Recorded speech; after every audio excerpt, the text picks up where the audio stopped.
Into it. Joining me now in a CNBC exclusive to talk about that and a lot more is the second most powerful Democrat in the House, Congressman Steny Hoyer. Congressman, good to have you. Thanks so much for joining us. Good to be with you, Maria. So let me kick it off with the Moody's downgrade warning today. Congress has the deciding vote on the fiscal cliff. When is the blame game going to come to an end and some real changes happen? Well, hopefully it will come together before the end of the year. I've been working on that. Others have been working on that. And contrary to what I heard Mr. Cantor say, the President of the United States, in the 32 years I've been in Congress, has spent more time working with Republicans and, frankly, with Democrats in the White House around his conference table to try to get to an agreement. The Republicans walked away from the Bowles-Simpson plan. They walked away from the Joe Biden talks. Mr. Cantor himself walked away from those. And they walked away from the Boehner-Obama agreement. So I'm hopeful that we will come to agreement. I think Moody's is correct. If we don't, we will undermine confidence and undermine credibility of the United States. We need to come to agreement. We need to sit down together and reason together and adopt a balanced plan, and that's the trick. So what's your having vision? The plan be balanced. When would you expect an agreement? I don't expect any agreement before the election. I think, frankly, that the Republican posture has been that they're right, that the Obama administration has been wrong on growing the economy. I think they're wrong on that, but that's been their position.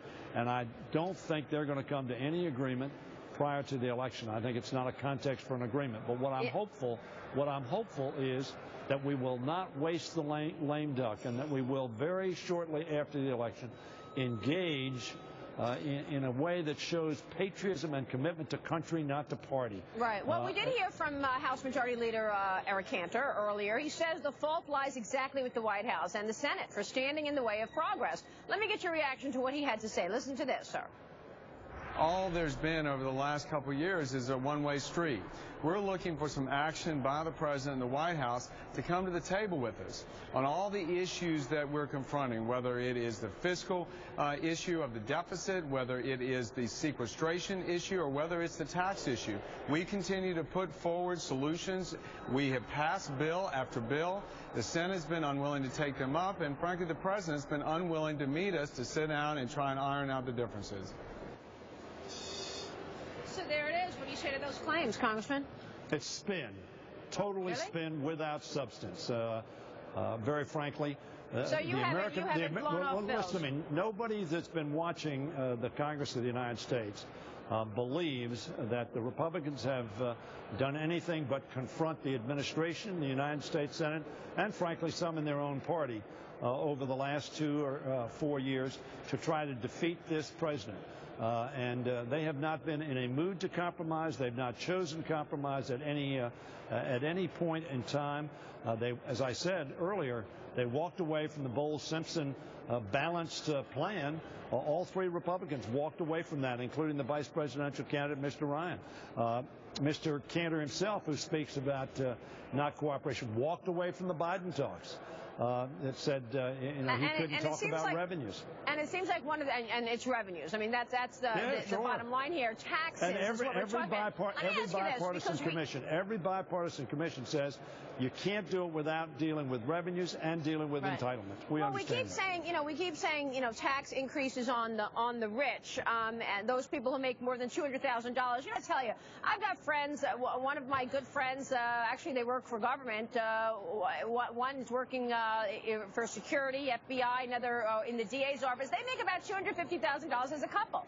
And after they pay for the kids and they pay for the food and they pay for whatever they need just to get by, they don't have a lot of money left over. So where does this number, $250,000 for a couple, come from? I mean, do you really think that $200,000 for an individual, that person should be paying higher taxes in this economy right now? Is that the right number?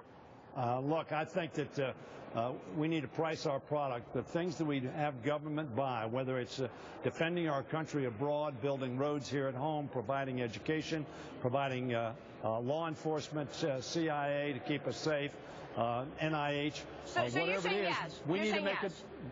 we need to make a determination.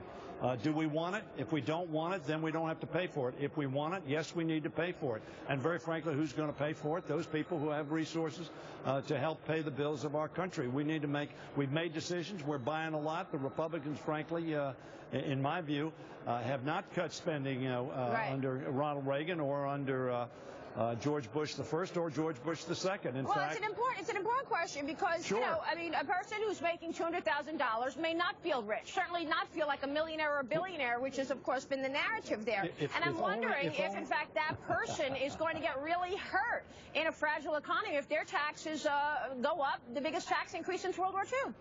Well, then fine, we'll stop buying stuff. If we're going to buy stuff, we need to pay for it. Or stop spending. Well, that's what I mean. Stop spending. If you don't want to buy it, don't buy it. But the fact of the matter is that we have bought stuff. We have debts. We need to pay them.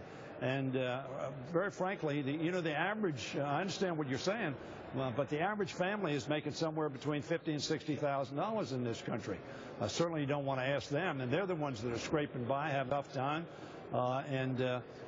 Some of us who have a little more are going to have to pay a little more and maybe get a little less. But we have to get this country on a fiscally sustainable path. I think our viewers and certainly the country wants that to happen. We'll be watching. Good to have you on the program, Congressman. Thank you. Thank you. We'll see you soon. Congressman Steny Hoyer. TikTok on March